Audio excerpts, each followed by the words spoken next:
কালই তো তোরা ফিরেছিস। দাদি বলল তুর্য ভাইয়ার জ্বরটা আজ ঠিক হলেই কাল সকালে আমরাও চলে যাব। হিয়া কোনো উত্তর দেয় না। সে যেন এসব কিছু জানে। সে শুধু চোখ মেলে জানালার বাইরে তাকিয়ে থাকে, যেন সেখানে কোথাও তার মন আটকে আছে। মিম কিছুক্ষণ অপেক্ষা করে, তারপর ধীরে হিয়ার ঘাড়ে হাত রাখে। তোর কি মন খারাপ হিয়া? হিয়া এবারও মুখ ফিরিয়ে চায় না, শুধু শান্ত গলায় বলে, না, ঠিক। আমাকে কেন যেন প্রত্যেকটা ঘটনা খুব বাজে রকমভাবে আকর্ষিত করে। অন্য মানুষের জীবনে যা ঘটে আমার মনে হয় সেসব যেন আমারই কাহিনী। মনে হয় আমি যেন সেসব বেঁধে ফেলেছি নিজের সাথে, নিজের ভেতরে। এটা কি কোনো সমস্যা? মিম একচোট হাসে, কাঁধটা আলতো করে ঝাঁকিয়ে দিয়ে বলে, এটা কোনো সমস্যা না রে হিয়া, তুই তো একটু বেশি সেন্সিটিভ, এই জন্যই এমন হয়। তোর ভেতরে মানুষটা খুব গভীর, সব কিছু তুই তোর নিজের মতো করে খুব বেশি করে অনুভব করিস, এটাই তো তোর সৌন্দর্য।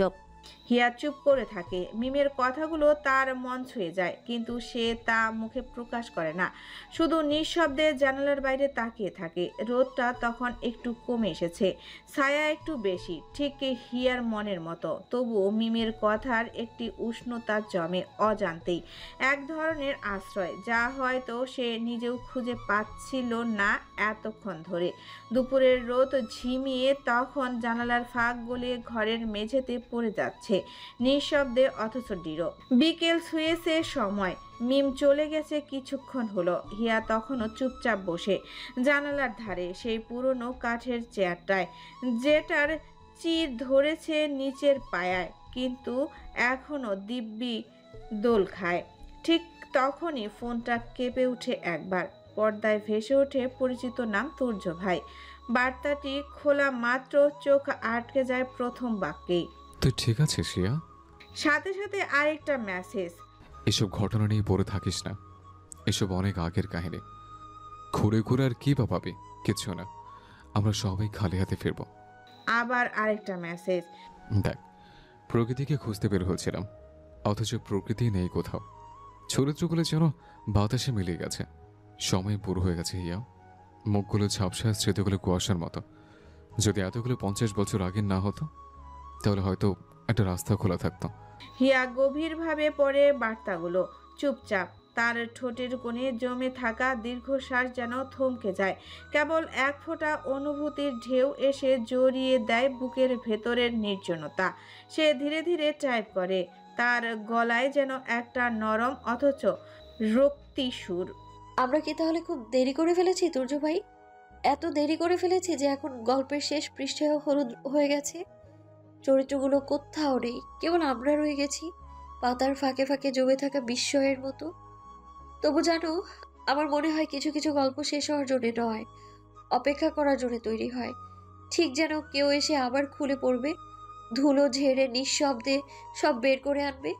নির্বাক স্ক্রিনে তুর্যের নামটা নিঃশব্দে জ্বলতে থাকে কিছুক্ষণ, তারপর নিভে যায়।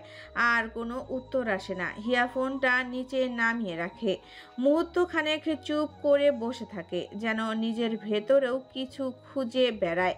তারপর নিঃশব্দে উঠে দাঁড়ায়। খোলা জানালার একবার তাকিয়ে দেখে রোদটা আর আগের মতো তীব্র নয়। এক ধরনের সোনালি ক্লান্তি ছড়িয়ে আছে দিগন্ত জুড়ে। সে ধীরে ধীরে সিঁড়ি বেয়ে উঠে যায় ছাদে। বিকেলের প্রথম প্রহর। ছাদে উঠতেই চোখে পড়ে পেঁচানো বট গাছটার ছায়া। মেঝেতে এক ধরনের নিস্তব্ধ পুঁথির মালার মতো কিছু বইগুলো ছড়িয়ে বসে আছে আব্দুল রোশান মুহাম্মদ। তাকে ঠিক যেমনটা হিয়া জানে, তেমন করেই বসে আছে ছাদের এক কোণে, চাদর পাতা মাটিতে, হাতের খোলা একটা বই। হিয়া জানে বইটাকে নিঃসঙ্গতার 100 বছর প্রকৃতির দেখা উপহার। আব্দুল রোশান মোহাম্মদের চোখের চশমা, ভ্রুজোড়া একটু কুঁচকে আছে মনোযোগে। তার পাশে ছড়ানো অল্প বাতাসে তার পাতা উল্টানোর শব্দে এক ধরনের ধ্যানমগ্নতা তৈরি হয়েছে। হিয়া ধীরে ধীরে গিয়ে তার পাশে বসে। কিছুক্ষণ কোনো কথা হয় না, দুজনেই শুধু বাতাসে মিশে থাকা গন্ধটা অনুভব করে, একটা পুরনো বইয়ের আরেকটা অনুচ্চারিত ব্যাখ্যার। তারপর হিয়া নিচু স্বরে বলে, এই বইটা পড়তে পড়তে আপনার কখনো বিরক্ত আসে না? আব্দুল রোশান মোহাম্মদ হাসেন। এখন পর্যন্ত আসেনি, মনে হয় না এ জন্মে আর বিরক্ত আসবে। তবে কখন কি হয় বলা যায় না। মানুষের মন তো। হিয়া মৃদু হাসলো, তারপর বলল, একটা প্রশ্ন করি। আব্দুল রুশান মুহাম্মদ নীরব চোখে তাকিয়ে বলেন। বল, কি জানতে চাস? হিয়া ধীর কণ্ঠে বলল, বড় দাদা সময়ের সাথে গল্প হারিয়ে যায়, তাই না? যা কিছু হারায় সময় বাড়লে তার খুঁজে পাওয়া যায় না, এমনটা কেন? আব্দুল রুশান মুহাম্মদ চশমাটা খুলে চোখের একটু হাত দিয়ে ক্লান্তি সরিয়ে বললেন, চরিত্র তো হারায় না, এরা লুকিয়ে থাকে, ঠিক যেমন তুমি লুকিয়ে আছো তোমার নিজের গল্পে। হিয়া হেসে ফেলে, হালকা স্লান হাসি, তারপর বলে, আমার কেন জানি মনে হয় আমরা সবাই যেন কেবল দেরি করতেই জানি। কোনো গল্প ঠিক সময়ে খোলা হয় না, সঠিক সময়ে গল্পগুলো খোলা হলে কি অসাধারণ সমাধান বেরিয়ে যেত, তাই না? তিনি চোখ তুলে তাকান, স্নিগ্ধ দৃষ্টিতে বলেন, এসব ভুল। তুমি যতই চেষ্টা করো কোনো গল্পের খোলসা ততদিন হবে না যতদিন ওই গল্প নিজেকে তুলে ধরে না। ওই সব ভুল। তুমি যতই চেষ্টা করো কোনো গল্পের খোলসা ততদিন হবে না যতদিন না ওই গল্প নিজেকে তুলে ধরতে না চায়। এই দেখো, যুগের পর যুগ আমি প্রকৃতিকে খুঁজতেছি, পেয়েছি হিয়া। গল্পগুলো তৈরি হয় অপেক্ষার জন্যই, সঠিক সময়ের জন্যই। হিয়ার চোখে জল ভরে আসে না, তবু ভেতরে কোথাও যেন কিছু গলে পড়ে। সে চুপ করে বসে থাকে আকাশের দিকে তাকিয়ে, ঠিক সেই চরিত্রগুলোর মতো যাদের অস্তিত্ব কেউই টের পায় না, অথচ তারাই গল্পটাকে আসল অর্থ দেয়। হিয়া এবার জিজ্ঞেস করে, তুহুরা কেমন ছিল দাদা ভাই? আপনার কোনো গল্পে কখনো তো তুহুরার কোনো বর্ণনা ছিল না? আব্দুল রুশান মুহাম্মদ প্রশ্নটা শুনে চুপ করে যান কিছুক্ষণ, চোখ সরিয়ে নেন হিয়ার দিক থেকে, দূরের আকাশের দিকে তাকান। বাতাসের ভেতর হঠাৎ যেন কিছু ভারী হয়ে ওঠে। হিয়াও চুপ, অপেক্ষা করে, ধৈর্যের নিঃশ্বাস। অবশেষে আব্দুল রুশান মুহাম্মদ নরম গলায় বলেন, তোরা খুব মিষ্টি ছিল, খুব নরম, খুব চঞ্চল একটা মেয়ে। তবে আমাদের তেমন সাক্ষাৎ ছিল না। আমি ওকে সব সময় মেনুর মতোই দেখতাম, তবে ও আমায় ভারী লজ্জা পেত। তোহরা আমার মায়ের খুব নেওয়াটে ছিল। হিয়া মন দিয়ে শুনছে, তার চোখে একরাশ কৌতূহল আর কেমন যেন একটা অদৃশ্য বেদনা। আব্দুল রুশান মুহাম্মদ একটু থামলেন, তিনি স্মৃতির গহীন থেকে হয়তো শব্দ নিয়ে এলেন, তারপর আবার বলতে শুরু করলেন, মা সব সময় চাইতেন তোহরাকে আমার সাথে বিয়ে দেওয়ার জন্য, আর ওদিকে রবি তোহরাকে খুব পছন্দ করত। তখন আমার জীবনে প্রকৃতি, বাড়িতে খুব ঝামেলা হয়েছিল। পরে আব্বাই রবি আর তোহরার বিয়ে দেয়। এসব অনেক পুরনো কথা, ঠিক করে মনে নেই। ঘটনাগুলো অনেকটা ঝাপসা হয়ে গেছে। একটা হালকা বাতাস এসে চাদরটা একটু উড়ায়। হিয়া আসতে বলে, দাদা ভাই তাহলে তুহুরাকে ভালোবাসতো? আব্দুল রুশান মোহাম্মদ হালকা হেসে বলেন, ভালোবাসা কি সব সময় দাবি করতে হয় হিয়া? তোহরা আর রবির কেমিস্ট্রিটা খুব ভালো ছিল। রবি খুব যত্ন নিত তোহরার। আমি ছিলাম বেশ বাউন্ডুলে, আর রবি ছিল গোছানো। আমি বন্ধু বান্ধব, পড়াশোনা, মাঠে ঘাটে চড়ে বেড়াতাম, এগুলোই করতাম। রবি ছিল ঘোর কোনো, মিনু তোহরা ওদের সাথেই বন্ধুদের মতোই ছিল। হিয়া চুপ করে থাকে, তার বুকের ভেতরে যেন কিছু শব্দ একসাথে কাঁপতে থাকে, অজানা, অপূর্ণ, অথচ সত্য। হিয়া এবার প্রশ্ন ছুড়ে, আর তুহুরার মৃত্যু? আব্দুল রুশান মুহাম্মদ এবার একটু থেমে বলেন, একদম হুট করেই বাথরুমে পড়ে গিয়েছিল, সাবানে স্লিপ কেটে। তখন আমি কলকাতায় এসেই শুনতে পাই এইসব ঘটনা। আমার ওকে শেষ দেখাও হয়নি। আব্দুল রুশান মুহাম্মদের আবেগটা স্পষ্ট। হিয়া অবাক হয়ে জিজ্ঞেস করে, কলকাতায়? আব্দুল রুশান মুহাম্মদ মুখে জোর করে হাসি টেনে বলেন, প্রকৃতিকে খোঁজার পাগলামি তো আর কম করেনি। এই পাগলামি নিয়ে কলকাতা অবধি ছুটে গিয়েছিলাম ওকে একটাবার খুঁজে পাওয়ার আশায়, কিন্তু পাইনি। কলকাতার পাশে একটা শহর আছে, বারাসাত। আমার এক বন্ধু সেখানে একটা বাজারে প্রকৃতিকে দেখেছিল, আমায় চিঠি লিখে জানিয়েছিল। ওই এক চিঠির ভিতরে কলকাতা অবধি ছুটে গিয়েছিলাম আমি, তবে পাইনি। হিয়া এবার গভীর কৌতূহল নিয়ে আব্দুল রুশান মুহাম্মদের চোখের দিকে তাকিয়ে বলে, বড় দাদা, যদি প্রকৃতিকে খোঁজার আমরা একবার চেষ্টা করি, তুমি কি রাগ করবে? ধরো তুমি ঠিক যেভাবে যেভাবে খুঁজেছো, ঠিক অন্যভাবে আমরা চেষ্টা করলাম। আব্দুল রুশান মুহাম্মদ হাসলেন। করেই দেখতে পারিস, তবে লাভ হবে বলে মনে হয় না। হিয়া আব্দুল রুশান মুহাম্মদের কথায় গুরুত্ব না দিয়ে প্রশ্ন করল, তুমি প্রকৃতির গল্প বলার আগে আমাদের অনেক বন্ধুদের গল্প বলতে। তোমার বিশ্ববিদ্যালয়ের বন্ধুরা, তাদের ডিটেলস আমাকে দিতে পারো? ঠিক তারা যাদের সাথে তুমি বিশ্ববিদ্যালয়ে পড়েছো, যারা সবাই প্রকৃতিকে চেনে, তোমরা যারা সবাই একই বন্ধু গ্রুপে ছিলে তাদের। আব্দুল রুশান মুহাম্মদ হিয়ার প্রশ্নে একটু হেসে মাথা নাড়লেন, তারপর ধীরে ধীরে বললেন, আমার ঘরে একটা ডায়েরি আছে, কাঠের আলমারির মাঝখানে রাখা। সেই ডায়েরিতে কয়েকজন পুরনো বন্ধুর ঠিকানা আছে এখনও। তখনকার দিনে তো মোবাইল ছিল না, ঠিকানায় ভরসায় খোঁজ রাখা হতো, সেই থেকেই লেখা রাখা হবে। তবে তিনি একটু থেমে চোখ সরিয়ে নিলেন দূরের আকাশে। বাকি অনেকেই তো হারিয়ে গেছে। হিয়া কারোর সাথে আর যোগাযোগ নেই, কেউ দেশের বাইরে, কেউ পরিবার নিয়ে ব্যস্ত, কেউ বা হয়তো আর বেঁচে নেই। জানিও না তারা ঠিক কোথায় আছে এখন। হিয়া নিঃশব্দে শোনে, কেমন একরাশ হাওয়া বয়ে যায় চারিদিকে, যেন পুরনো কাগজের পাতার মতো উড়ে যায় হারানো নামগুলো। হিয়ার মনে হয় এই মানুষটার ভেতরে এক বিশাল আর্কাইভ আছে, যা কেবল সময়ের অপেক্ষায় পড়ে আছে খুলে পড়ার। হিয়া নিচু স্বরে বলে, ডায়েরিটা আমি দেখব। যদি কেউ থেকে থাকে তাদের সাহায্য নিলে হয়তো প্রকৃতির সন্তান মিলতেও পারে। কে জানে কোন রহস্যের দরজা কার হাতের অপেক্ষায় বসে থাকে। আব্দুল রুশান মোহাম্মদ মাথা ঝাঁকায়। হয়তো, হতেও পারে। এত বছর পর প্রকৃতির ডায়েরিটা তো তোদের হাতের সামনেই এলো, চেষ্টা করে দেখ। এরপর একরাশ নীরবতা নেমে আসে, চুপচাপ আকাশের দিকে তাকিয়ে থাকে তারা, যেখানে সূর্যটা ধীরে ধীরে হেলে পড়ছে। সন্ধ্যার আকাশটা ধীরে ধীরে গাঢ় নীল হতে শুরু করে, বাতাসে এক ধরনের আর্দ্রতা, আর দূর থেকে ভেসে আসছে মসজিদের আজানের মৃদু ধ্বনি। তুর্য সারাদিন ঘরে বন্দি ছিল, মাথাটা ভার হয়ে আছে। সে একটু হাওয়া বদলের জন্য বাইরে বের হতেই তৈরি হয়। পায়ে হালকা শব্দ তুলে বারান্দা পেরিয়ে নিচে নামতেই হঠাৎ করেই সে থমকে দাঁড়ায়। মিনুর রহমানের ঘর থেকে এক অচেনা উত্তেজনা সুর ভেসে আসে। তুর্য ধীর পায়ে এগিয়ে যায় দরজার কাছে। ভেতর থেকে ভেসে আসছে কোনো গোপন আলোচনা। আব্দুল রবিল মোহাম্মদ গলা খুব নিচু, অস্পষ্ট, তবে মিনুর রহমানের কণ্ঠটা একটু জোরেই ভেসে আসে। মিয়া ভাই, আমার নাম যেন কোনোদিন না আসে এই জীবনের শেষ পর্যায়ে এসে। আমি চাই না আমার পাপ সবার সামনে খুলুক, অন্তত পক্ষে বড় ভাইয়ার সামনে তো নয়। প্রকৃতির ডায়েরিতে সামনে এসে যতটুক নাক কাটার তো কেটে গেছে ও। তুর্য শিউরে ওঠে, তার গা সমসম করে উঠে, যেন সে কিছুক্ষণ দাঁড়িয়ে থাকে, আর কোনো কথা শোনা যায় না। ঘরের দরজাটা বন্ধ, শব্দও হঠাৎ থেমে গেছে।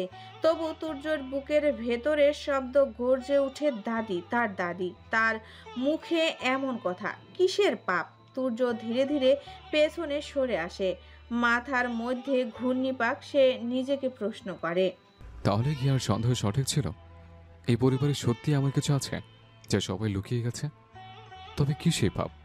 কেন দাদি এত ভয় পায় সত্যি প্রকাশ পাওয়াকে? রহস্য কার? প্রকৃতি নাকি তোহরার?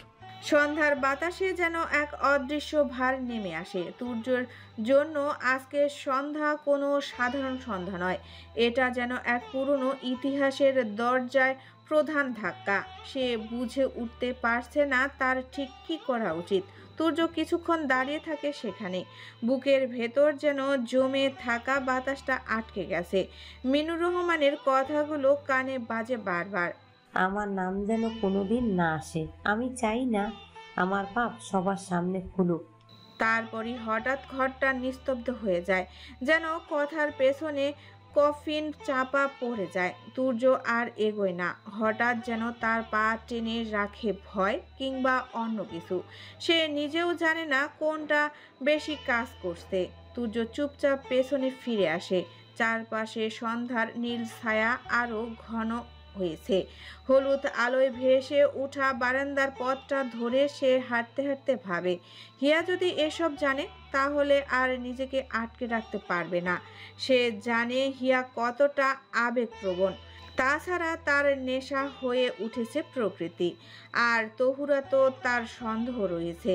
তুর্য ঠিক করে এখনই সব বলা যাবে না কাউকে। সে কোনো ভুল করছে না, বরং সাময়িক দমিয়ে রাখছে আরও গভীরে তলিয়ে যাওয়া থেকে। তুর্য বাইরে যাওয়ার চিন্তা বাদ দিয়ে ছাদের দিকে পা বাড়ায়। সিঁড়ির ধাপগুলো যেন একটু বেশি অচেনা লাগে এই সন্ধ্যায়। ছাদে উঠে এসে দাঁড়ায় পূর্ব দিকে, যেখানে আকাশটা একটু খোলা। দূরের বারান্দা থেকে কোথাও ভেসে আসে শঙ্খের ধ্বনি, সঙ্গে কিচিরমিচির কিছু পাখির ডাক। তুর্য চুপচাপ দাঁড়িয়ে থাকে। প্রকৃতির ডায়েরি, তার হারিয়ে যাওয়া তহুরার সত্যি, হিয়ার অদ্ভুত সব যুক্তি, আর এইমাত্র শোনা মিনুর রহমানের গলার পাপের স্বীকারোক্তি, সব মিলিয়ে যেন একটা দগদগে মোচড় পড়ে তার ভেতরে। সে নিজেকে বলে, এই গল্পটা এতদিন শুধু হিয়ার চোখ দিয়ে দেখেছে, এবার নিজেকে দেখতে হবে এক চরিত্র হিসেবে। তুর্য এক মনে দাঁড়িয়ে থাকে। মাথার ভেতর চিন্তার ভিড়, প্রশ্ন, জট, সন্দেহ, সব মিলিয়ে যেন অন্ধকার কোনো গোলক ধাঁধায় আটকে গেছে সে। ঠিক তখনই পেছন থেকে আলিফের গলা ভেসে আসে, এইখানে তুমি? খুঁজে খুঁজে শেষ, ফোনও ধরছো না। তুর্যের হঠাৎ ঘোর কাটে। আলিফের দিকে তাকে মৃদু হাসে। ভাবছিলাম একটু বাতাস নেই, একটু ছাদটা দেখি। খুঁজছিস কেন? আলিফও পাশে দাঁড়িয়ে পড়ে, চোখে প্রশ্ন। তুমি না বাইরে যাবে বললে, তাই যেতে চাইছিলাম তোমার সাথে। তারই মাঝে সিঁড়ি দিয়ে ছাদের দিকে কাপড় তুলে নিতে আসে মিম। তুর্য মিমকে দেখে সামান্য উঁচু গলায় বলে, এই মেম, হিয়াকে বলে দিস তোর সবার জন্য চা করে নিয়ে ছাদে চলে আসতে। পিউকেও ডাকিস, কাল তো সবাই চলে যাবে, একটু বসা যাক সবাই মিলে। মিম থেমে যায়, ভ্রু কুঁচকে তুর্যর দিকে তাকায়। তোমার শরীর এখন ভালো? তুর্য মৃদু হাসে, কণ্ঠটা কোমল হয়। এখন ঠিক আছে, তাই ভাবলাম আজ একটু থাকি সবাই মিলে। কে জানে আবার কবে এভাবে বসা হবে। মিম মাথা নাড়ে, কিছু না বলে সিঁড়ি বেয়ে নেমে যায়। আলিফ তুর্যের মুখের দিকে তাকিয়ে থাকে কিছুক্ষণ।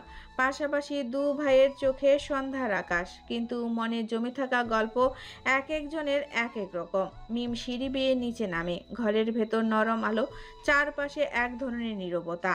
সে ধীরে ধীরে ঘরের সামনে এসে দাঁড়ায়। দরজাটা ভেজানো। হিয়া নাকের ডগা পর্যন্ত চাদর তুলে শুয়ে থাকা দেখে মিম প্রথমে একটু থমকে যায়, তারপর হালকা ধাক্কা দিয়ে বলে, হিয়া, শুনছিস? ওঠ একটু। হিয়া চোখ কষলে উঠে বসে, কণ্ঠে অলসতা মেশানো। কি হয়েছে?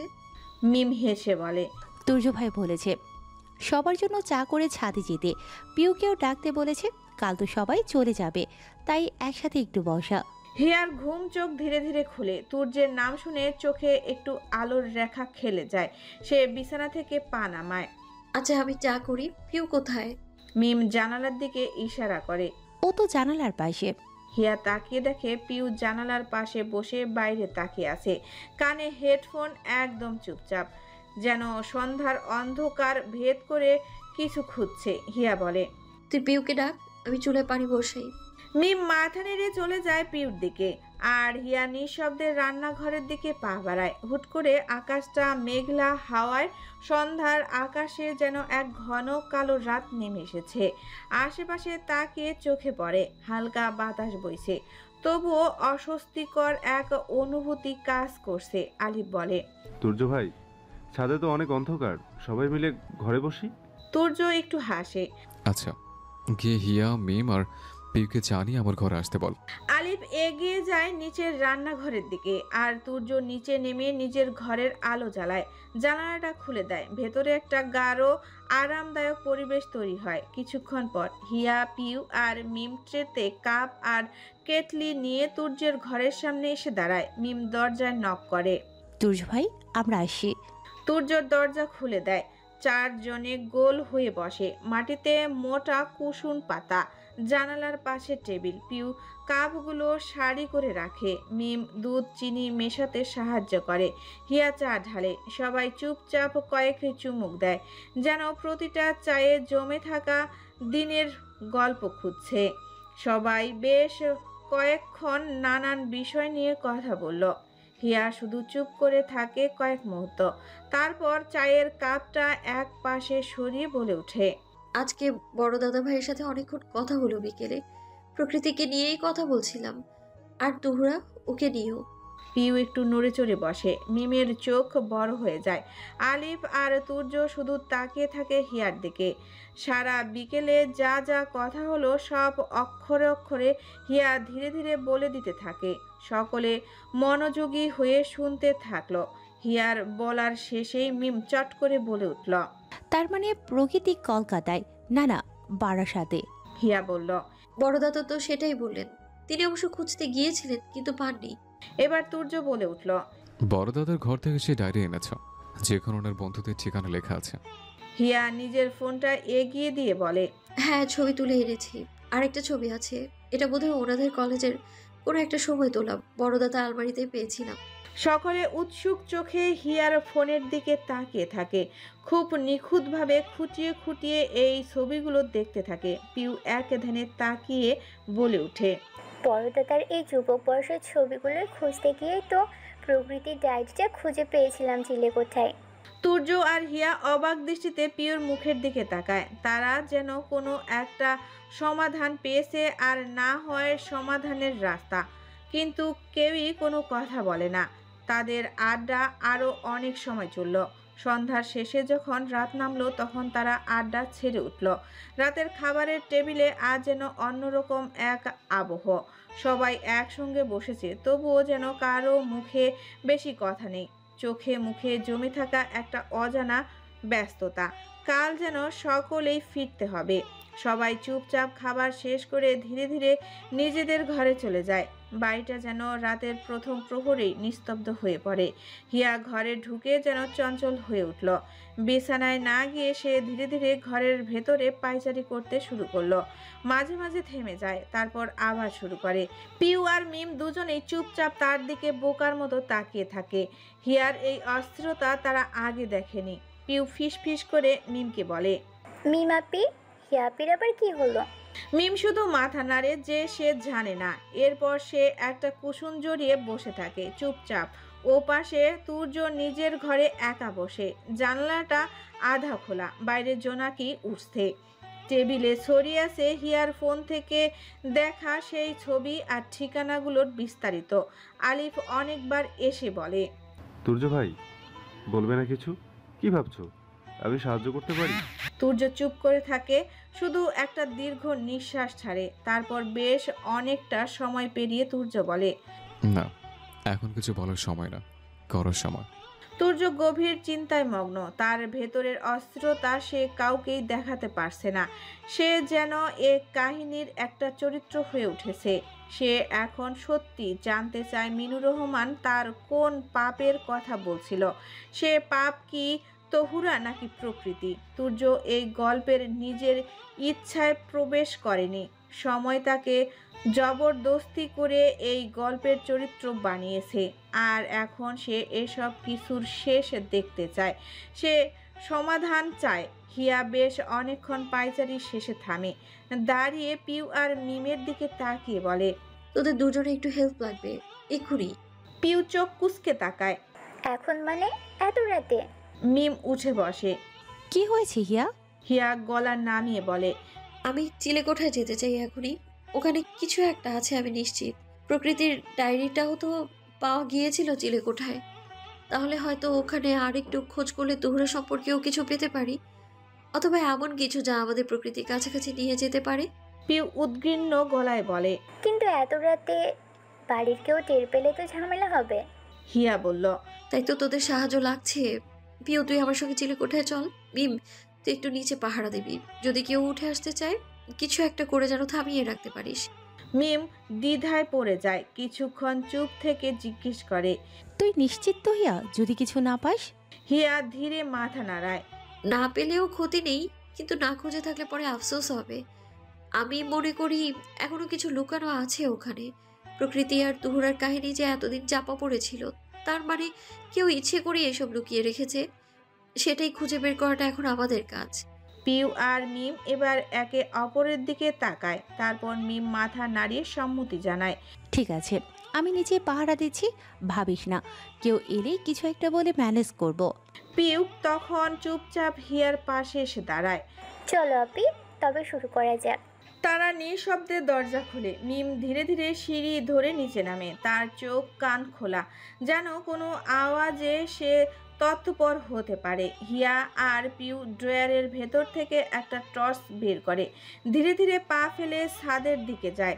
ছাদে উঠে চিলেকোঠার দরজার সামনে এসে থামে। রাতের বাতাস থমথমে, চাঁদের আলো ছাদের এক কোণায় ছায়া ফেলেছে, চারিদিক নিঃশব্দ। পিউ হিয়ার কাঁধে হাত রেখে বলে, চাবিটা আছে তো?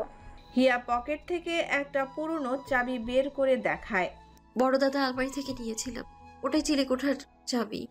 পুরনো জং ধরা তালাটা একটু কষ্ট করে চাপ দিতেই খুলে যায়। দরজাটা ধীরে ধীরে খোলা হয়। ধুলো, পুরনো কাঠ আর নস্টালজিয়ার গন্ধ ছড়িয়ে পড়ে চারপাশে। হিয়া ধীরে টর্চ জ্বালিয়ে ভেতরে পা রাখে। পিউ তার পেছনে। মেঝেতে ছড়ানো পুরনো পত্রিকা, ছেঁড়া কাগজের স্তূপ, কিছু হলুদ হয়ে যাওয়া কাপড়। আলমারির এক কোণ থেকে বেরিয়ে আসে কোট ভর্তি চাবি, কাঠের ট্রাঙ্ক, যেটা নোটবুক, সব কিছু যেন কালের সাক্ষী। এ বাড়িটা পুরনো হলেও বেশ ঝকঝকে, তবে কেন যেন শুধুমাত্র এই চিলে কোঠাটাই একটা আবর্জনা। যুগের পর যুগ বোধহয় কেউ ঠিকঠাক পরিষ্কার অবধি করেনি।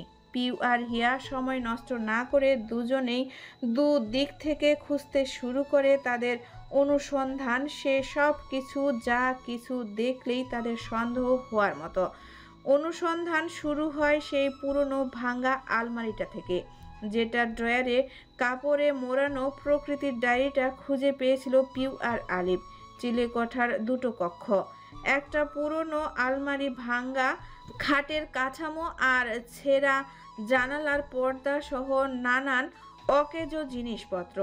অন্যটায় ছড়ানো বাক্স, ট্রাঙ্ক আর মাঝখানে কাঠের একটা টেবিল, যেটার পায়া খসে পড়েছে। ছাদের নিচু অংশে কোথাও কোথাও জং ধরা, লোহার রড বেরিয়ে আসে। বাতাসে ধুলোর গন্ধের সাথে পুরনো দুঃখ, কষ্ট মেশানো এক অদ্ভুত ভার। হিয়া পুরনো আলমারিটার এক একটা ড্রয়ার খুলে দেখছে, পুরনো জামা কাপড়, কিছু বিবর্ণ ফাইল। হঠাৎই হিয়া একটা পেরেকের টোকার আওয়াজে থেমে যায়। হিয়া ভাবলো বুঝি পিউ কিছু পেল। অন্যদিকে পিউ একটা টিনের বাক্সের মুখ খুলে এক একে কাগজ আর চিঠি বের করে দেখছে। তাতে কিছু নাম না থাকা রেজিস্টার, কয়েকটা পুরনো ছবি। পিউ যখনই হিয়াকে ডাকতে যাবে ঠিক তখনই হঠাৎ একটা মৃদু পায়ের শব্দ। হিয়া টর্চটা নিঃশব্দে নিভিয়ে ফেলে। সে নিঃশ্বাস বন্ধ করে শোনে। পায়ের শব্দ যেন অন্য ঘরের দিক থেকে আসে। পিউ শব্দটা শুনে থেমে যায়। হিয়া ধীরে ধীরে শব্দের উৎসের দিকে এগিয়ে যায়। হাতে থাকা টর্চটা আবার জ্বালাতে যাবে, ঠিক তখনই পেছন থেকে একটা হাত এসে হিয়ার মুখ চেপে ধরে। হিয়া আঁতকে ওঠে। হাত সরাতে যাবে তখনই ফিসফিস করে তার কানে কেউ বলে, আমি তুর্য, চুপ। হিয়া বিস্ময়ে পেছনে ঘুরে তাকায়। অন্ধকারে একটা ছায়াময় মুখ। কিছুটা আলো পড়তেই বোঝা যায় তুর্য সত্যি এখানে। দুজনের চোখ আটকে যায় একে অপরের মুখে। এক মুহূর্ত চুপচাপ, তারপর হিয়া ফিসফিস করে বলে, তুর্য ভাই, আপনি এখানে? তুর্য পাল্টা প্রশ্ন করে, তুই এখানে কেন? তারা দুজনেই নিজের জায়গায় থেমে যায় এক মুহূর্ত, তারপর হঠাৎই হেসে ফেলে দুজনেই, যেন সাথে সন্ন্যাসী সেজে চুরি করতে গিয়ে ধরা পড়া দুজন চোর। হিয়া হাসি আজকে বলে, তোর আর প্রকৃতির ব্যাপারে আরো কিছু তথ্য পাই কিনা তাই খুঁজতে আসা। তুর্য হেসে বলে, আমি এটাই ভেবে এসছি, বেশি সময় এখানে থাকা যাবে না, আগে খুঁজতে থাক, যদি কিছু পাওয়া যায়। হিয়াও মাথা নেড়ে সম্মতি জানিয়ে কাজ শুরু করে। তুর্য এক কোণে কাঠের খাটের নিচে খুঁজতে শুরু করে। হিয়া পিহুর কাছে ফিরে যায়। পিহু নিজেও তুর্যকে দেখে বিস্মিত। সবাই যেন একই পথের পথিক, তাই আর ভাবনা বাড়ায় না। চিলেকোঠার বাতাস যেন এবার একটু গাঢ় হয়। জানালার ফাঁক বলে চাঁদের আলো এসে পড়ে পুরনো কাঠের মেঝেতে ছায়া পড়ে চারিদিকে অদ্ভুত এক ছন্দ তুলে। একটা পুরনো দড়ির দোলনা এক পাশে দুলে উঠছে, যেন কেউ সবে ছুঁয়ে দিয়ে গেছে। এক কোণ থেকে হিয়া একটা পুরনো কাঠের বক্স টেনে বের করে। ওপরে ধুলোর আস্তরণ। এটা খুব সেকেলে ধরনের গয়নার বাক্সের মতো দেখতে। পুরনো একটা তালা ঝুলছে বাক্সটাতে। হিয়া ধুলো মাখা বাক্সটার দিকে তাকিয়ে কিছুক্ষণ চুপ করে থাকে, একটুকু না নাড়িয়ে শুধু চোখ মেপে দেখে। তারপর নিচু গলায় বলে, পিউ, তুর্য ভাই, তোমরা একটু এসো তো। পিউ আর তুর্য দ্রুত হিয়ার ডাকে সাড়া দিয়ে ওর পাশে এসে দাঁড়ায়। হিয়া তখন টর্চের আলোটা বাক্সটার উপর ধরে রাখে। তুর্য নিচু হয়ে বাক্সটার চারিদিকে ঘুরে দেখে। সে গম্ভীর গলায় বলে, তলাটা বেশ পুরনো, কিন্তু জং ধরেনি, মজবুত এখনো। আর বাক্সটার কাঠও শক্তপোক্ত। এটা সামান্য কিছু রাখার বাক্স না। আদিম যুগে এমন বাক্সে গয়না রাখত। পিউ চোখ বড় করে ফিস ফিস করে বলে, এটা কি গয়নার বাক্স? গয়না লুকোনো? হিয়া আস্তে করে বলে, যেটাই হোক, এটা এখানে খোলার ঝুঁকি নেওয়া ঠিক হবে না, তালাটা ভাঙতে হবে। জানোই তো বড় দাদার ঘুম খুব পাতলা, ঘুম না এলে সিঁড়ি দিয়ে উঠে নামেন, যদি এসে পড়েন এখন। তুর্য মাথা নাড়ে। এটা নিয়ে আমার ঘরে যাওয়াটা সেফ, ওখানে খোলা যাবে। পিউ একটু শঙ্কিত গলায় বলে, কিন্তু তালা খোলা তো হয়নি এখনো, এটা তো ভাঙতে হবে। নিচে গিয়ে ভাঙবে কিভাবে? শব্দে যদি সবাই উঠে যায়? তুর্য বলে, তালা পরে খোলা যাবে, ওটায় এত শব্দ হবে না, ছোট একটা তালা, এগুলো এত মজবুত হয় না। আপাতত বাক্সটা নিয়ে নিচে যাই। হিয়া, আমি সামনে, তুই পেছনে থাক। পিউ, তুই নিচের দিকটা দেখে নিস, কেউ যেন হঠাৎ উপরে না চলে আসে। পিউ বলে, কেউ আসবে না, মিম নিচে পাহারা দিচ্ছে। তুর্য একবার গলা বাড়িয়ে আলিফকে ডাকে। আলিফ দরজার বাইরে পাহারা দিচ্ছিল। তুর্য আলিফকে আগে যেতে বলে ঘরের দিকে। এরপর নিজের হাতে বাক্সটা তুলে হাঁটা শুরু করে। হিয়াকে বলে, ঘরটা যেভাবে তালা দেওয়া ছিল ঠিক সেভাবে রেখে আসিস। হিয়া শুধু মাথা নাড়িয়ে সম্মতি দিয়ে তুর্যের পিছু চিলেকোঠা থেকে বেরিয়ে যায়। এর তালাটা আগের অবস্থায় ঠিকঠাক বসিয়ে দিয়ে ধুলো মাখা দরজার পায়ের ছাপটা হাতের আঁচলে একটু মুছে দেয়। তুর্য ধীরে ধীরে বাক্সটা নিয়ে নিজের ঘরের দিকে এগিয়ে যায়। সিঁড়ি দিয়ে নামার সময় তার পায়ে কোনো শব্দ যেন না হয়, এতে যেন তার সর্বোচ্চ সচেতনতা। হিয়া পেছনে পেছনে হাসছে, মুখে কোনো শব্দ নেই, শুধু চোখে একরাশ কৌতূহল। ঘরে ঢুকেই তুর্য বাক্সটা টেবিলের উপরে রাখে। এদিকে পিউ নিজের ফোন থেকে মিমকে মেসেজ করে তুর্যের ঘরে আসতে বলে। কয়েক মিনিটের মধ্যে মিম ঘরে ঢুকে পড়ে। মিমের মুখে বিস্ময়, চোখে আগ্রহ। এর কিছু সময় পর আলিফ দরজাটা ভালো করে ভেতর থেকে বন্ধ করে ঘরে ঢোকে। সবাই মিলে কাঠের ছোট্ট বাক্সটা ঘিরে দাঁড়ায়। ঘরের একমাত্র টেবিলের উপরে রাখা হয়েছে বাক্সটা। টেবিলের চারিদিকে মৃদু আলোয় ওদের মুখগুলো অদ্ভুতভাবে আলোকিত। এছাড়াও সকলের চোখ চকচক করে উঠছে জিজ্ঞাসা, উত্তেজনা আর অজানা হাতছানিতে। তুর্য এক হাতে তালাটার মাথা স্পর্শ করে, যেটা ঠান্ডা ধুলোর ভর্তি, কিন্তু জং নেই। হিয়া নিচু হয়ে একটু ভালো করে দেখে বলে, এখানে কিছু খোদাই করা আছে, খুব অস্পষ্ট। মিম এগিয়ে এসে বলে, কোথায় দেখি? এটা মনে হচ্ছে কোনো নাম, আরবি কিনা কে জানে, উর্দু হতে পারে। তুর্য হালকা গম্ভীর গলায় বলে, যদি এটা কারো গোপন ইতিহাস হয়, তাহলে আমরা যা ধরছি তার চেয়ে অনেক গভীর কিছু থাকতে পারে ভেতরে। এক মুহূর্ত নিস্তব্ধতা। সবাই বাক্সটার দিকে তাকিয়ে থাকে। একটানা কয়েক মুহূর্ত নীরবতায় কাটে। সবাই নিঃশ্বাস চেপে কাঠের বাক্সটার দিকে তাকিয়ে থাকে। ঘরের বাতাস ভারী হয়ে ওঠে অজানা গন্ধে। তুর্য হঠাৎ একটু সরে দাঁড়িয়ে আলমারির উপর থেকে একটা পাতলা চ্যাপ্টা স্ক্রুড্রাইভার তুলে আনে। সেটা হাতে নিয়ে তালার দিকে এগিয়ে যায়। তালা ছোট কিন্তু মজবুত। সে নিচু গলায় বলে, কিন্তু চেষ্টা করলে ভাঙা যাবে, শব্দ যেন বেশি না হয়। সবাই চুপ থেকো। সে আস্তে আস্তে তালাটার ফাঁকে স্ক্রুড্রাইভারটা ঢুকিয়ে চেপে ধরে। প্রথম ধাক্কায় তালা নড়ে না। তুর্য ধৈর্য ধরে আবার চেষ্টা করে। বাকিরা নিঃশব্দে তাকিয়ে আছে তার দিকে। একদিকে টান, আরেকদিকে চেপে ধরার কৌশল সে তালাটাকে দুলিয়ে তুলে। কয়েক মিনিটের মধ্যে তালার গায়ে চাপ পড়তে শুরু করে। একটা কর্কশ শব্দে তালাটা ছিঁড়ে পড়ে যায়। সবাই একসাথে একটু কেঁপে উঠে। পিউ ফিসফিস করে বলে, ভেঙে গেছে। তুর্য ধীরে ধীরে তালাটা সরিয়ে টেবিলের এক পাশে রাখে। এরপর বাক্সটার ঢাকনায় হাত রাখে। তার মুখে কৌতূহল আর উত্তেজনার মিশ্রণের ছায়া। সে নিচু গলায় বলে, তোমরা রেডি? সবাই চুপচাপ মাথা নাড়ে। তুর্য বাক্সটার ঢাকনা তুলতে শুরু করে। পুরনো কাঠের ঢাকনাটা কেঁপে ওঠে একটুখানি শব্দ, আর সঙ্গে সঙ্গে একটা হালকা ধুলোর গন্ধ ছড়িয়ে পড়ে ঘরের বাতাসে। সকলে যেন নিঃশ্বাস নিতে ভুলে যায় মুহূর্তটা ধরে রাখতে। বাক্সটার ভেতরের জিনিসগুলো ধীরে ধীরে স্পষ্ট হয়।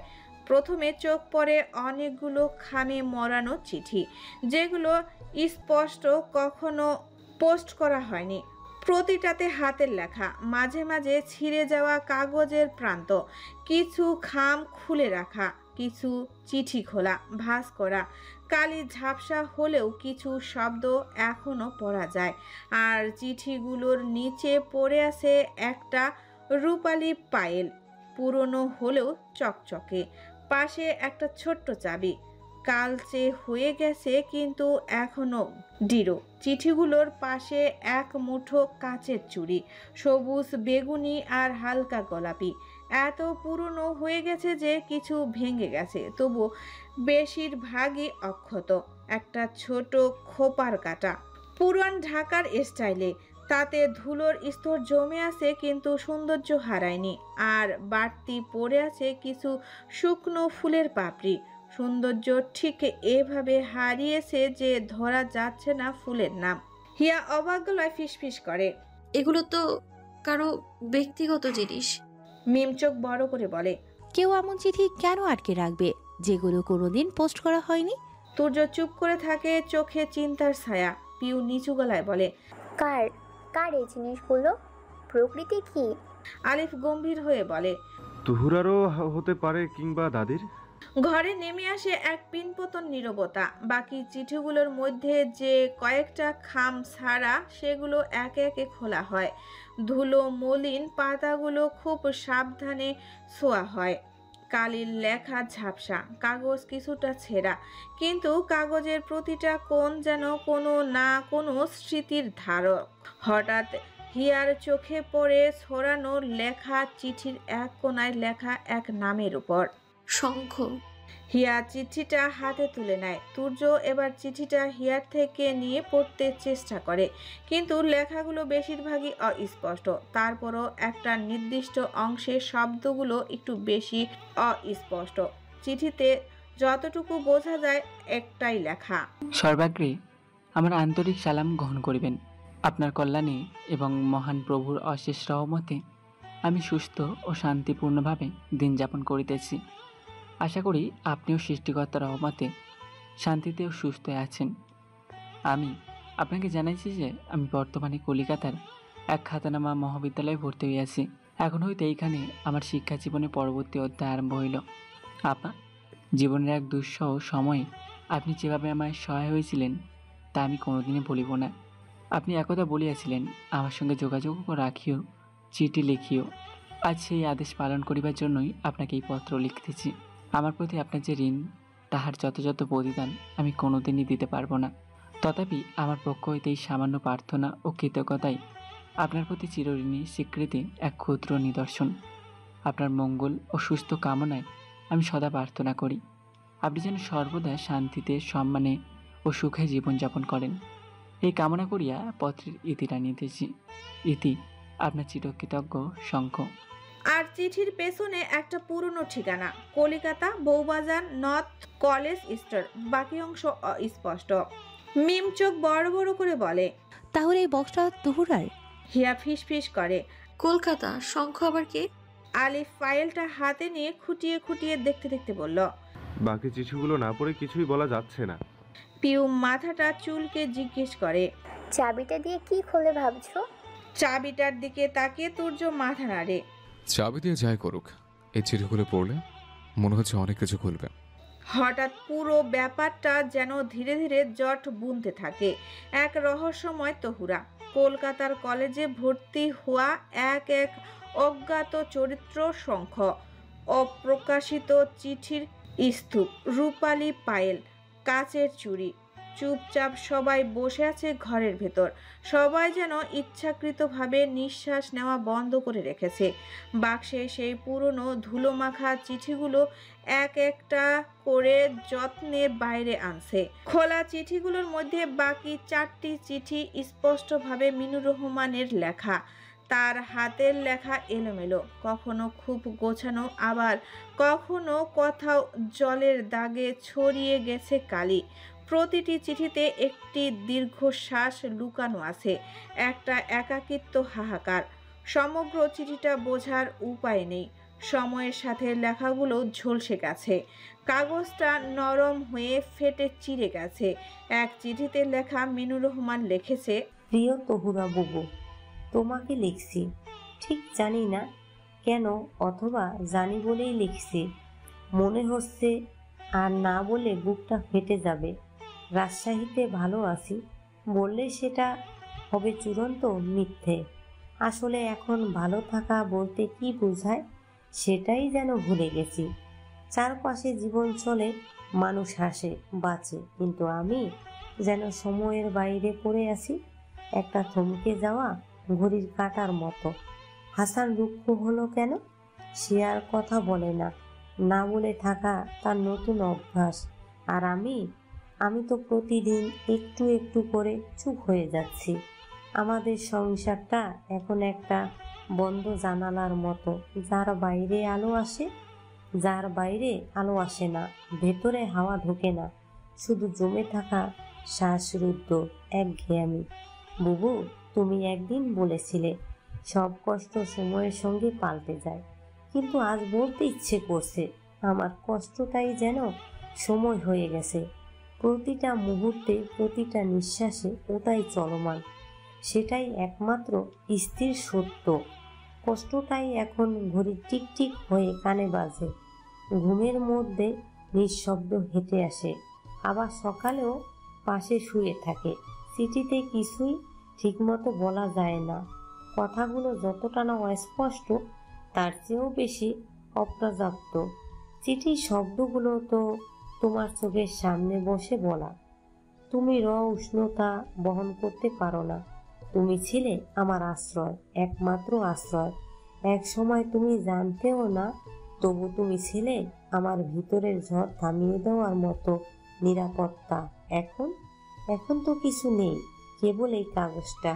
এই কাগজটাই আছে, আর আমি এই কাগজের প্রান্তে একা বসে কাঁপছি। ভেতরের সবটুকু নিঃসঙ্গতা দিয়ে তোমাকে ডাকছি। ইতি তোমার, মিনু। আরেকটাতে, তহুরা বুবু, তুমি কি আমাকে এখনো মনে রাখো?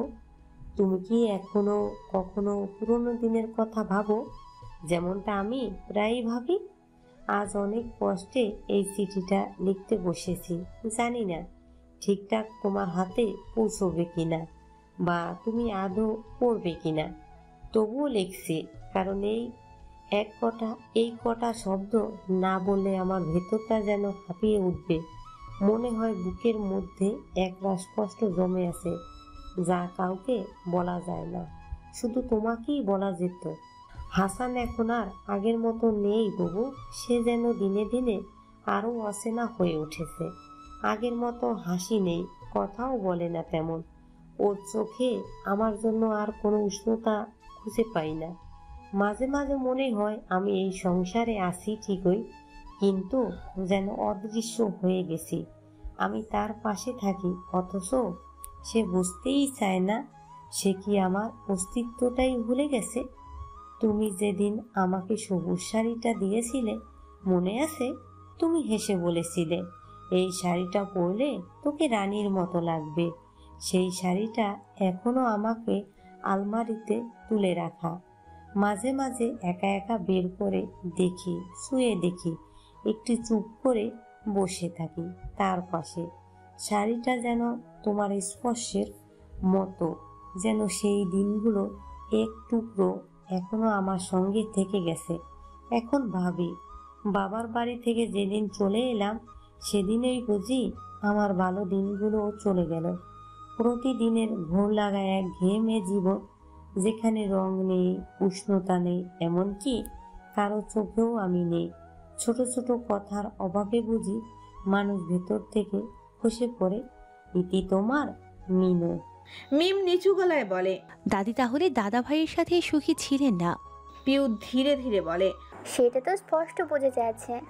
পরপর বাকি চিঠিগুলোও শেষ হলো। তুর্য আবার চাবিটার দিকে তাকিয়ে থাকে। প্রতিটা চিঠি চিৎকার করে মিনুর রহমানের অসহায়তা প্রকাশ করছে, যে অসহায়তা তিনি শুধুমাত্র প্রকাশ করেছিলেন তহুরার কাছে। তাহলে তহুরার অসহায়তার প্রকাশ কোথায়, কার কাছে? চাবির দিকে তাকিয়ে থাকা তুর্যের চোখ যেন ধীরে ধীরে সরে আসে সেই ছেঁড়া খামগুলোর দিকে। বাক্সর এক কোণে চাপা পড়ে থাকা 5-6টা খাম, হালকা বাদামি রঙের, কাগজে ছত্রাকের দাগ আর আঠা শুকিয়ে গিয়ে খামগুলো প্রায় খোলাই হয়ে গিয়েছে। কেউ যেন অনেক যত্নে লিখেছিল চিঠিগুলো, কিন্তু কোনোদিন পাঠানো হয়নি। তুর্য প্রথম খামটা হাতে নেয়। চিঠির কাগজটা ভাঁজ খুলতেই প্রায় ছিঁড়ে যায়। কাগজ এতটাই পুরনো হয়ে গিয়েছে, ছিঁড়ে যাওয়া অংশগুলো হাতের ছোঁয়াতেই গুঁড়ো হতে চায়। তারপরও যত্ন করে তুর্য হাতে গোছায়। খুব অগোছালো হাতের লেখা। প্রিয় রুশান, আমি জীবনে একদিনের জন্য হলেও আপনার নাম ধরে আপনাকে সম্বোধন করতে চাই। আমি আপনাকে বলতে চাই, আমার মনের গভীরে যে সুপ্ত অনুভূতিরা বাসা বেঁধেছে, তারা শুধু অনুভূতি নয়, তারা আপনাকে ছুঁয়ে যাওয়ার মতো এক একটা মস্ত বড় আবেগ। এক অদ্ভুত নিয়মে আপনি কখনো জানতেই পারেননি কেউ একজন আপনার নামে তার জীবন উৎসর্গ করে বসে আছে। যদি ভাবতে যাই আমার আপনার কি ভালো লাগে, তবে হিসেব বেশ গোলমেলে হয়ে যাবে। হিসেব কষতে হবে আপনার কি আমার ভালো লাগে না। তবে এখানেও অদ্ভুত নিয়ম, ভালো না লাগার কিছু খুঁজেই পাওয়া আমার জন্য অসম্ভব। আমার ভালো লাগে তোমার ওই চুপচাপ থাকা স্বভাবটা, কারোর সাথে কথা না বলার ব্যাপারটা, নিজের আলাদা একটা জগতে থাকা। আপনার ঘরের সামনে দিয়ে যতবার হেঁটে হেঁটে যাই ততবার আমার বুকের মাঝে ধুকপুক শব্দ হয়। ভয় লাগে যদি সেই শব্দটা আপনার কানে পৌঁছে যায়। একদিন আপনাকে সব জানাবো। আপনি কি হাসবেন? আপনি এত অন্যরকম কেন রুশান ভাই? আপনি একটা মস্ত মায়া, আর যেই মায়া আমি শুধু ডুবছি আর ডুবছি। খুব তাড়াতাড়ি সেদিন আসবে আমার, যেদিন এই অনুভূতি কাগজে নয় আপনার কান শুনবে। এতেই আপনার একান্ত নিজের তুহরা। হিয়া প্রচন্ড আতঙ্কিত হয়ে বলে ওঠে। তোরা তাহলে বড় দাদাকে ভালোবাসতো? মিম নিজের কপালে হাত দিয়ে বলে ওঠে। এ কেমন গোলক ধাঁধা! তোরা হয়তো ওর মনের কথা কাউকে বলতেই পারেনি। পিউ বাক্স থেকে আরেকটা খাম তুলে দেয় তুর্যের হাতে। চিঠি খুলে পড়তে শুরু করে তুর্য। এখানেও সবটা স্পষ্ট, তবে যা কিছু বোঝা যায় তাতে লেখা। প্রিয় রুশান ভাই, আপনাকে কখনোই বলতে পারিনি। এতবার ইচ্ছে হয়েছে, গলা পর্যন্ত উঠে এসেছে কথা, কিন্তু কণ্ঠ গহ্বরে আটকে গেছে। আপনি যখন পুকুর ঘাটে বসে বই পড়েন, আমি দূর থেকে দেখি, মনে হয় আমার সমস্ত দুনিয়া ওই বইয়ের পাতায় লেখা, যা আপনার কপালের রেখার মতো শান্ত। আপনি হাসেন না একদমই, কিন্তু যেদিন হালকা হেসেছিলেন সেদিন মনে হয়েছিল গধূলির আলো আমার নাম ধরে ডেকেছে। আমি জানি আপনি হয়তো এসব কোনো দিনই জানতে পারবেন না, তবু আমি লিখি। আজ বিকেলে খালাম্মা আর খালুজান কথা বলছিলেন আপনি বিশ্ববিদ্যালয়ে ভর্তি হবেন, এরপরই আপনার আর আমার বিয়ে দিয়ে দেবে। খালুজান চায় আপনি যেন খুব ভালো একটা সরকারি চাকরি পান। আমিও চাই আপনি অনেক অনেক অনেক সফল হন। বিয়েতে কিন্তু আমার লাল স্বর্ণ কাতানি চাই। ইস, কি লজ্জাজনক কথাবার্তা! আপনার প্রণয় আমি দিনকে দিন বেহায়া হয়ে যাচ্ছি। ইতি আপনার একান্ত নিজের তুহুরা। চুপ করে যায় সারা ঘর, যেন শব্দটাও বাতাসে থমকে গেছে। আরও খাম একে একে খোলে তারা, তবে চিঠি নেই, ফাঁকা। 3-4টে খাম পেরিয়ে একটা চিঠি মিলে। প্রিয় রুশান, হয়তো এটাই আমার আপনাকে লেখা শেষ চিঠি। আর লিখতে পারছি না, হাত কাঁপছে, চোখ ঝাপসা হয়ে আসছে। আমি এখন ক্লান্ত। ভালোবাসা খুব নিষ্ঠুর জানেন। কেন আপনি প্রকৃতিকে ভালোবাসলেন? আমার ভালোবাসা কি আপনার চোখের নজর একবারও ছুলো না? একটা বারের জন্য কি আমার দিকে তাকিয়ে দেখা গেল না রুশান ভাই? আপনাকে আমি ঠিক তখন থেকে ভালোবেসেছি যখন থেকে আমি ভালোবাসার মানে বুঝতে শিখেছি। আপনি আমার সঙ্গে কেন এমন করলেন? আপনার এই পাগলামি প্রকৃতির জায়গায় কি তুহুরার নামে হতে পারতো না? প্রকৃতি আপনাকে কতটাই বা ভালোবাসবে রুশান ভাই, সে তো এটা জানতেই বছর কাটিয়ে দেবে যে কেন আপনার প্রিয় রং সাদা। পুরো পৃথিবী যেখানে গোলাপে অন্ধ, সেখানে কেন আপনার প্রিয় অবহেলায় বেড়ে ওঠা গন্ধরাজ? কেন আপনি ঘন্টার পর ঘন্টা আপনার ঘরের দক্ষিণে তাকিয়ে থাকেন? প্রকৃতি কোনোদিন জানতেই পারবে না আপনি কেন ছাদের পূবে বাগান বিলাস লাগিয়েছেন। সে কি করে জানবে যে উপন্যাস নয়, কবিতা আপনার প্রিয়? আমি আপনাকে নিজের রন্ধ্রে রন্ধ্রে ঠিক এমনভাবে গ্রহণ করে নিয়েছি যেন তা আমার রক্তে মিশে গেছে। প্রকৃতি কখনো জানতেও পারবে না যে কেউ তার থেকেও রুশানকে অনেক বেশি ভালোবেসেছিল। কিন্তু দিন শেষে পাওনার খাতায় কিচ্ছু মেলেনি তার। পৃথিবী কি এমনই নিষ্ঠুর যে যা চায় তার কিছুই তার মেলে না? গত রাতে গভীর কষ্টে 51টার মতো চিঠি পড়িয়ে দিয়েছে। এখন খুব আফসোস হচ্ছে। অন্তত আপনার জানা উচিত কেউ আপনাকে ঠিক কতটা গভীর ভালোবাসতো। আমি চাই আপনি জানুন আমার ভালোবাসা কতটা গভীর ছিল। কিন্তু ঠিক সেদিন আমি এই দুনিয়ায় থাকবো না। ধরে নেন এইটাই আমার শেষ ইচ্ছা কখনো মৃত্যুর আগে পূরণ হতে নেই। আর আমি যদি কোনোদিন হুট করে মারা যাই, জেনে নেবেন ভালোবাসার শূন্যতায় আমি মারা গেছি। আমি এক আজন্ম দুর্ভাগ্য নিয়ে জন্মেছিলাম, সেই দুর্ভাগ্য আমায় মেরেছে। বেলা শেষে তুহুরাকে কেউ ভালোবাসেনি। তুহুরার ভাগ্য তুহুরাকে কিচ্ছু দেয়নি। তুহুরা শুধুমাত্র রুশানকে চেয়েছিল। আপনি ভালো থাকেন, আপনি যাকে চান তাকেই পান। এই অপ্রাপ্তির কষ্ট কোনো দিন আপনাকে না ছুঁক। আপনি আমার দোয়ায় ছিলেন, থাকবেন। যদি কখনো এই চিঠিগুলো পান, মনে রাখবেন একজন ছিল যে শুধু আপনাকেই ভালোবেসেছিল, নিঃশব্দে নিঃস্বার্থে। ইতি তুহুরা। সবাই চুপ, কারো কোনো শব্দ নেই। বাকি চিঠির খামের কোনো চিঠি নেই, শুধু খাম। ঘরের বাতাস যেন হঠাৎ ভারী হয়ে আসে। সবার মুখে নিঃশব্দ আতঙ্ক। পিউ, মিম, হিয়া, কারোই মুখে কোনো শব্দ নেই। তুর্য শেষ চিঠিটা মুঠো করে ধরে রাখে, যেন হাত ফসকে পড়ে গেলে চিরতরে হারিয়ে যাবে কোনো অমূল্য সত্য। ঘড়ির কাঁটা তখন ঠিক রাত 3টা ছুঁয়েছে। এই গভীর রাতে নিস্তব্ধ ঘরের মধ্যে দেওয়ালের ঘড়ির শব্দ যেন বুকে পাথরের মতো বাজে। সবার চোখে এক অপূর্ণ ভালোবাসার অভিমান জমে ওঠে। তাদের সামনে ছড়িয়ে ছিটিয়ে থাকা চিঠিগুলো তখন আর কাগজ নয়, সেগুলো এক একটা জীবন্ত নিঃশ্বাস, একটা আত্মার কথা বলা। এই দুর্ভাগ্যবান প্রেমিকা কথা বলে। ঘরের বাতাসে এক অদ্ভুত গন্ধ, যেন রাতের নিস্তব্ধতার মধ্যে ভেসে আসছে তহুরার দীর্ঘশ্বাস। সকলেই চুপচাপ বসে থাকে, কেউ আর কিছু বলে না। ভোর তখনও অনেক বাকি। হিয়া হঠাৎ নিঃশব্দতা ভেঙে বলে ওঠে, আমার খুব জানতে মন চাইছে এই গল্পে আসলে কে কাকে পেল? কেউ পেল কি? এত রহস্য কেন এই সাদামাটা জীবনে? তার কণ্ঠে কান্না চেপে রাখা কৌতূহল, এক ধরনের বেদনার খাস।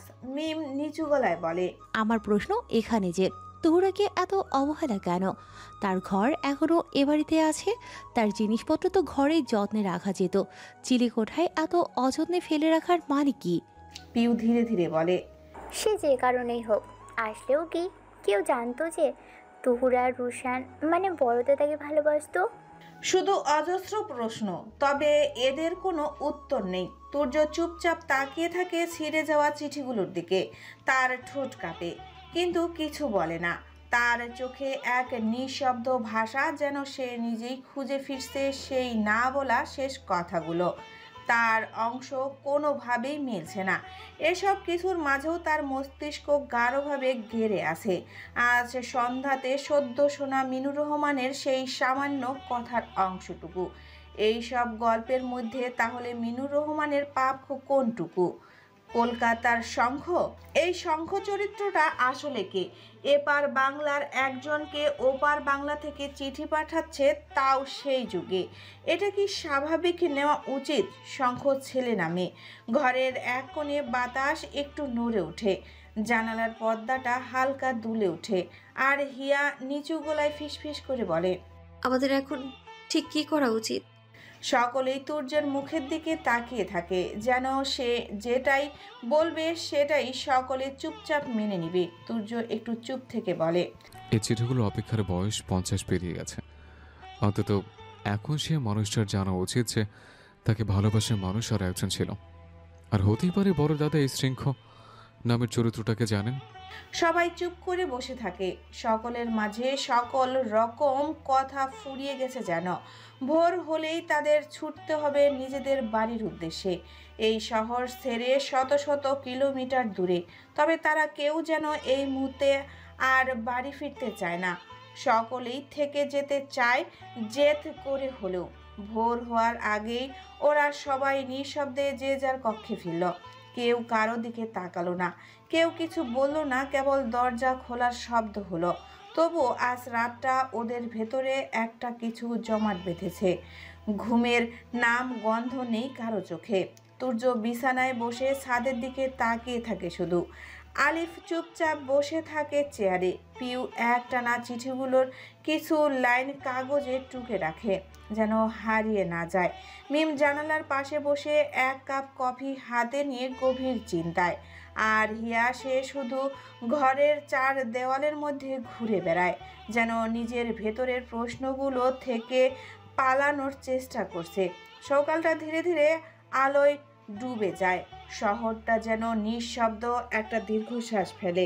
আর এই বাড়ির ভেতরের সকলের নাস্তার টেবিলে এক অদ্ভুত নিস্তব্ধতা নেমে আসে। সবার হাতেই এক কাপ চা, কিন্তু কেউ তখনও কিছু বলছে না। শেষমেশ ব্যাগ গুছিয়ে সবাই তৈরি হয় বিদায়ের জন্য। আজ আর থেকে যাওয়ার কোনো উপায় নেই। সকলের চোখেই অঘুমন্ত ক্লান্তি, কিন্তু মন ভর্তি এক অসম্পূর্ণ প্রশ্নের ভার। গাড়িগুলো এসে দাঁড়ায়। মিম, পিউ, হিয়া একে একে দরজার দিকে পা বাড়ায়। তখনই তুর্য ইশারায় হিয়াকে সব বোঝায়, যেন সময় হয়েছে বাক্সটা তার যোগ্য মানুষের হাতে পৌঁছে দেওয়ার। তুর্য ধীরে ধীরে সেই কাঠের বাক্সটা বের করে হিয়ার হাতে দেয়।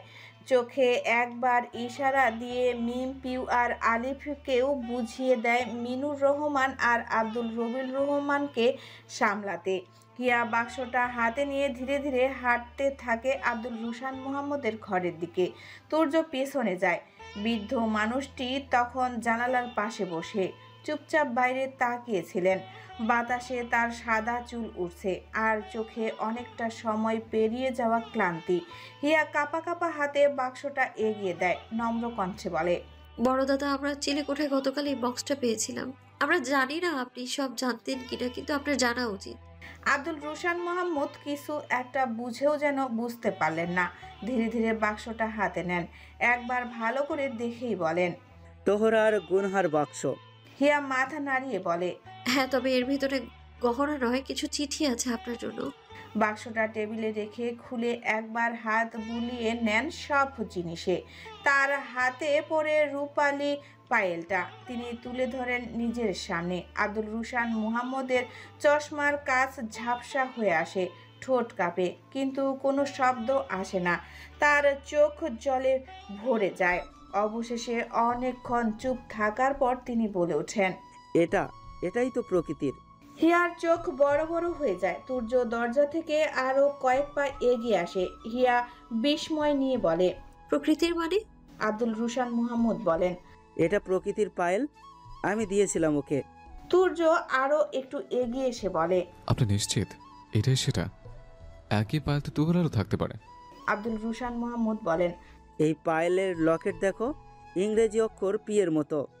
এই পায়েলটা রূপা দিয়ে গড়া, আমি নিজে গড়িয়েছিলাম এটা প্রকৃতির জন্য। তুর্য আর হিয়া পরস্পরের দিকে তাকায়। দুজনের চোখেই প্রশ্ন। হিয়া এবার প্রশ্ন করল, তোমরা প্রকৃতিকে চিনতো? আব্দুল রুশান মোহাম্মদ চুপচাপ পায়েলটা হাতে ধরে বসে পড়েন।